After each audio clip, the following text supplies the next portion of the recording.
¿Cómo dice que le va la vida a la hinchada? ¿Todo tranquilo?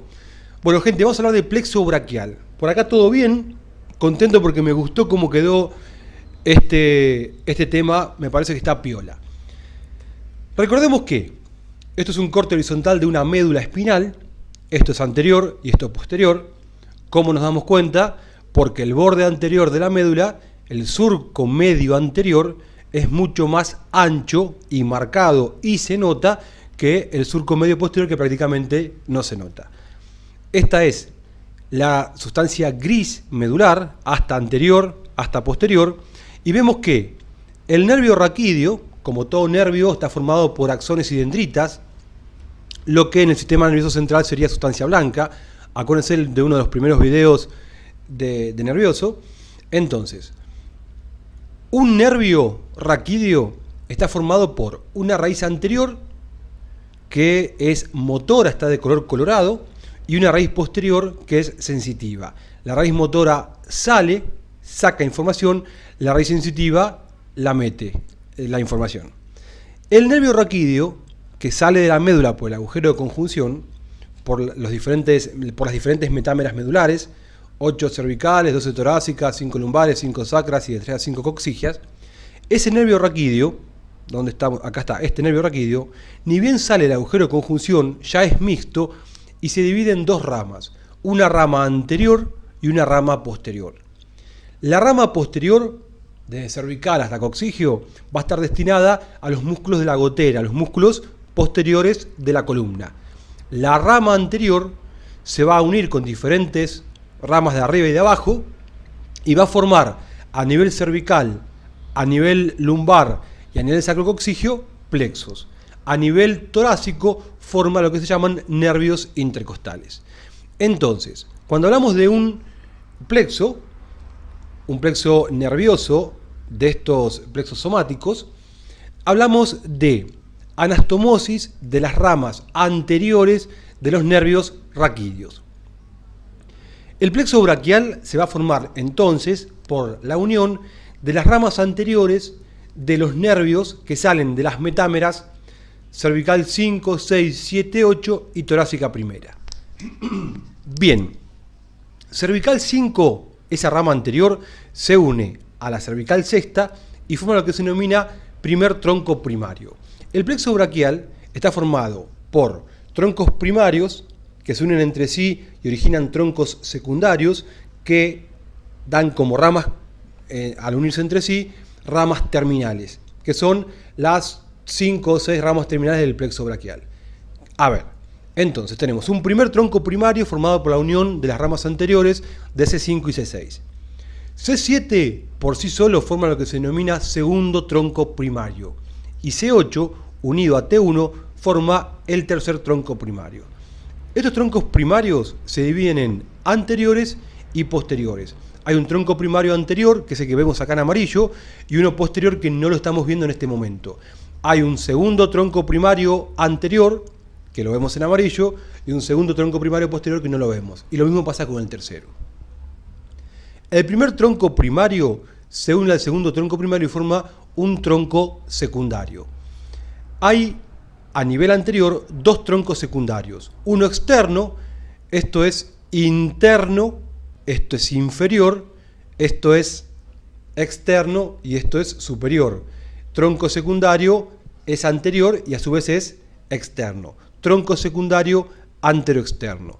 El tercer tronco primario, la rama anterior, por sí sola forma lo que se denomina tronco secundario anterointerno. Estos son los dos anteriores. Estos dos se unen entre sí y originan las ramas terminales del plexo braquial. El tronco secundario anteroexterno va a dar dos ramas. Una externa, que va a denominarse nervio músculo cutáneo, y una interna, que se une a la rama externa del tronco secundario anterointerno y forma lo que se denomina nervio mediano. Y después va a dar el tronco secundario anterointerno una rama interna que forma lo que se denomina nervio cubital. Estas son las ramas terminales anteriores del plexo braquial. El nervio mediano se forma de dos raíces. Una raíz interna, que a su vez es la rama externa de bifurcación del tronco secundario anterointerno y una raíz externa que a su vez es la rama interna de bifurcación del tronco secundario anteroexterno. Parece un trabalenguas, pero bueno, no es tan complicado. Hacia atrás tenemos los troncos primarios posteriores que se juntan entre sí y forman el tronco secundario posterior. El tronco secundario posterior, o llamado radio circunflejo, va a originar a dos nervios. Uno bien externo, que es el nervio circunflejo, y uno más interno e inferior, que es el nervio radial. Y aquí las 5 ramas terminales del plexo braquial. El tronco secundario anterointerno va a dar un nervio que se denomina nervio braquial cutáneo interno, y luego su accesorio. Algunos autores toman a este braquial cutáneo interno como una rama terminal también. Aparte de las terminales, el plexo braquial va a dar ramas colaterales, que se dividen en anteriores, las que salen de los troncos anteriores, y posteriores, las que salen de los troncos posteriores. Como anteriores tenemos el nervio del subclavio, que sale de C6 más o menos, el asa de los pectorales, o del pectoral mayor en realidad, que nace de los troncos secundarios anteroexterno y anterointerno, y como posteriores marcamos el nervio del serrato mayor, naciendo de C5 y C6, el nervio superior del subescapular, naciendo de C6, y naciendo del tronco secundario posterior, los nervios inferiores del subescapular, del dorsal ancho y del redondo mayor. He aquí las ramas colaterales del famoso plexo braquial. Si hablamos de relaciones de este plexo braquial, importantísima relación vascular con la arteria subclavia, que pasa entre los troncos secundarios anterior y el posterior, hecha un sanguchito. Por delante de los troncos secundarios tenemos la vena subclavia, que recibe a la vena cefálica, y acá vemos cómo a este nivel la arteria axilar da la arteria acromioctorácica, principal relación del plexo braquial. Si lo analizamos con otras partes del cuerpo, no solamente con los vasos, vamos a ver que los troncos primarios corresponden a la región supraclavicular y están en relación con los escalenos y la arteria subclavia que pasa por delante.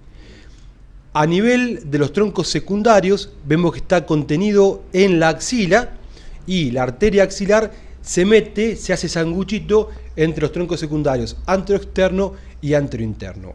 Una contractura de la musculatura cervical puede comprometer las raíces de este plexo braquial y producir dolores periféricamente. Puede doler el lado interno del brazo, el lado externo, puede doler la mano, puede doler el pulgar, la eminencia tenar, y la causa no está originada a nivel de la muñeca ni de la mano, sino que está originada a nivel cervical por una contractura. Es muy común de ver eso. Y bueno, cualquier lesión a nivel de la axila puede comprometer uno de estos troncos y traducirse como una parálisis o como una paresia, una parálisis o una paresia. Gente, les mando un abrazo enorme, espero que les haya servido plexo braquial, y cualquier cosa me pegan el chiflido. Saludos y éxitos para todos. Chau, hasta luego.